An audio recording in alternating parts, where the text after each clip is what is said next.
Well, hello everyone, it's me, Marier Hawk, and welcome back to another video. Today I am doing the occult tea tag here on the spiritual, witchy, and occult side of YouTube. I wanted to do this video as many other YouTubers are, and I felt like I had some things to add of my own that are different from what everyone else is saying. I advise you look at the Redhead Witches post on Instagram so you can see the topics and prompts in case you want to chime in as well. And if you would like to chime in the comment section on what you feel about what I feel, is perfectly valid and acceptable. I just want to get into what I feel, and I do have a script here, so if you see me looking down, it's because my NeuroDiverse brain will forget everything if I do not have it written down. So I hope you bear with me throughout this rambly, prompty video, if that makes sense. So let's get into it. The first topic is impact on community. And the first prompt that I chose two prompts per topic, is what do I seek to achieve by participating in the online occult space, and what is the inspiration behind sharing some of my practice online? So YouTubers who inspired me to post my practice online would be YouTubers like Chaotic Witch Ant, The Witch of Wonderlust, Warrior Witch, and Mint Fairy, and Kelly Ann Maddox. I felt compelled to share my practice in light because I felt like I could build a community and educate as well as learn from others and encourage others to be authentic. You know, had it not been for these YouTubers, I may not have worked up the courage to do this for myself, so they really inspired me to do that. And, you know, I'm autistic, and I wanted other autistic people to know that it's okay to share their light and be spiritual, even if there's stigma behind it. I've gotten hate comments here on YouTube saying that, like, I shouldn't share spiritual stuff because I'm autistic, but I just say, screw that, I'm gonna share it even more at this point, because I want other autistic people and neurodiverse people know that it's okay to be themselves, it's okay to be spiritual, it's okay to engage in spirituality. There's a place for you here in this world, both spiritually and physically, and hey, like, it's okay to be yourself, and there's nothing to be ashamed of for being yourself. So that's why I want to share my practice online, to give people inspiration, inspire them to be authentic and truly in their power and to be themselves, is what really inspired me to start posting, as well as these other YouTubers who gave me the courage to start posting and sharing my light. So that's prompt number one. Prompt number two is consuming witchcraft content becoming a substitute for practice? And I answered, for some people, probably yeah. I struggle with that, but I feel like online content also gives me new ideas and inspiration, but ultimately your practice is personal and your own, so don't feel like you have to like conform to somebody else's style of practice or tradition. Ultimately, your tradition and practice will reflect your needs, your wants, your desires, your experiences, your reality, your culture, your background. That's what your practice will reflect. It'll reflect you. So make it more tailored to yourself. Don't feel like you have to do what everyone else is doing, but if you'd like to experiment, as long as it's not a closed practice, I think it's great. I think YouTube content, witchcraft content, TikTok witchcraft content, it's not necessarily a substitute for practice, but it's more of an inspiration and what helps me like build the momentum towards doing the thing, if that makes sense. Because like, had it not been for that, like, I'm very low spoons, so like actually getting myself to get up and do something alongside the executive dysfunction is really difficult. So YouTube and TikTok content and social media and witchcraft content can really be that kick in the butt to get me to start engaging with my own spirituality, if that makes any sense. Like, I'm not doing necessarily what other people are doing, but I'm engaging more with my own spirituality, and I think that's really important. The second topic is influencer authenticity, and the first prompt is, how does one maintain the balance of authenticity and content creation? I felt like this one was pretty obvious for me, but like, you do you on this one. And I say, be your true, unfiltered as possible self, and be willing to face rejection if it means being authentic to you. Because people may reject you, yes, but you know, that's okay. Those people who reject you are not there for your best and highest good, and if you stand true to who you are and you stand in your authenticity, that's what matters. And, you know, I don't edit most of my videos or polish them or make them especially like fancy and high tech and flashy. And I keep a lot of the awkwardness in there. You know, as I said earlier, I think I'm autistic and I don't want you to connect to a mask of me. I want you to connect to the unmasked and authentic me. So that's what I do. I just show up and hope the people who are there for my best and highest good also show up, or show up eventually, and we create a community, we create a dialogue, we create a safe space. And that's what I do. It's pretty easy. The balance of authenticity and content creator isn't necessarily balanced, it's just I meld it together. I am a content creator who is authentic. That's what I do. You know what I'm saying? I hope that makes sense. And the second prompt is, out of what I share on social media, how much is staged and how much is reality? And I say, it's all generally pretty real, but sometimes I stop what I'm doing to document and take pics for aesthetics, yes, but also to inspire others. It's all having elements of my real practice, but maybe at most 10%, and that's being very generous, is especially staged, like a really aesthetic photo, but it's still things that I use in my practice. It's still things I am actively using, but it's staged in such a way where it looks very aesthetically pleasing. I'm still doing the thing, maybe not necessarily in that regard all the time, but I still do that sort of thing. Like, it's still indicative of my practice. It's just not exactly showing what I do, but most of it is reality, or at least centered in reality. So most of it's pretty real and authentic. Like I said earlier, I want you to know the real me, not the mask of me. Some things are aesthetic, yes, but, aesthetics aren't everything, and some things can be ugly, and that's okay, and that's kind of beautiful that not everything is perfect. You know what I'm saying? The ugliness of some parts of practice can be beautiful in some ways. It's hard to describe. The fact that things are imperfect is beautiful to me, so there's that. And so the third topic now is imposter syndrome and FOMO. My dyslexia was acting up there. But imposter syndrome and FOMO is the third topic, and the first prompt I picked was, when I follow creators in the community space, does it generally inspire me and empower me, or does it leave feelings of fear of missing out or being less than? So I said, 99% of the time, what I watch inspires me.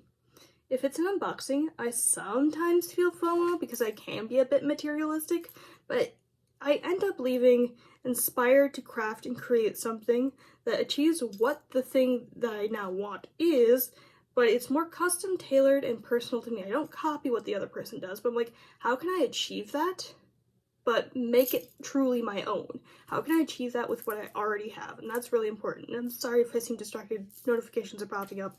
It distracts me, but yeah, I just kind of craft what I get inspired by. I craft something inspired by that, but it's not exactly that. You can't tell necessarily it's from that, but it achieves the same purpose of that thing. Just, it's tailored to me in my practice. And I don't watch things if it leaves me feeling lesser than. I already have, chronically low spoons. I don't need my spoons being taken by feeling lesser than by some random person on the internet, so I just don't engage with content, generally speaking, that makes me feel lesser than. There's no point. I don't have the spoons to do that, so I don't do it, generally speaking. And the second prompt is, what would my practice look like without social media influence of other creators? Now, this is a really hard one. It would look similar to what I'm currently doing, but not quite. It's eclectic, it's nature-inspired, there's a lot of thrifted goods. It would probably still be nature-inspired, eclectic, and have thrifted goods. I'd still do tarot reading and divination. Probably still do deity worship. I mean, I might be slower to pick up on it, but I definitely would have still done it. I still do, and so on. I would likely have a lot more intimate connection to the land and my own psychic gifts and creativity, but also it would have more of a personal touch that wouldn't be as influenced by others. Had it not been for online creators, however, I may not have some of the tools I have from the Witch's Moon, like this little candle inscriber. And I used to get the Witch's Moon. I don't anymore, but, I got this candle inscriber from there. And had I not known about the Witch's Moon, I wouldn't have done that. I would have still used this clay scoring and piercing tool from the dollar store. Like, this little plasticky metal, scoring and piercing tool for clay at the dollar store is what I used prior to that. And it worked just fine, just as well. If anything, it was a little more comfortable, but, it works. And I'd probably be a lot more creative and improvising more and more creative. That's also another thing that I think would be more evident in my practice. I'm still very creative. I just get inspired. I like to get inspired, and if I didn't have that online creator inspiration, I may have different but similar tools, just different, more eclectic, more tailored to me, if that makes sense. It wouldn't be like a mass-produced thing, like from the Witch's Moon. Like, it wouldn't be like that necessarily. I probably would have just used the scoring and piercing tool. So it's hard to describe. Really hard to describe, but I hope you get what I'm trying to get at. The fourth topic is capitalizing off community. And the first prompt I chose is, do I consider online communities as equally valid as in-person communities? Which is interesting because I don't have experience with an in-person community. I am disabled. I live with very religious family members, and I don't have really reliable transportation, so I have to rely on online communities, which I find just as valid, by the way. So yes, they're just as valid. In-person communities honestly are a privilege, especially if you are able to be out of the broom closet to such a degree where you can go in person to meet in real life people and not just through a screen. And also it shows like, hey, you have like modes of transportation that are reliable, and you may not be as limited not saying you're not limited by disability, but there's less limits, most likely.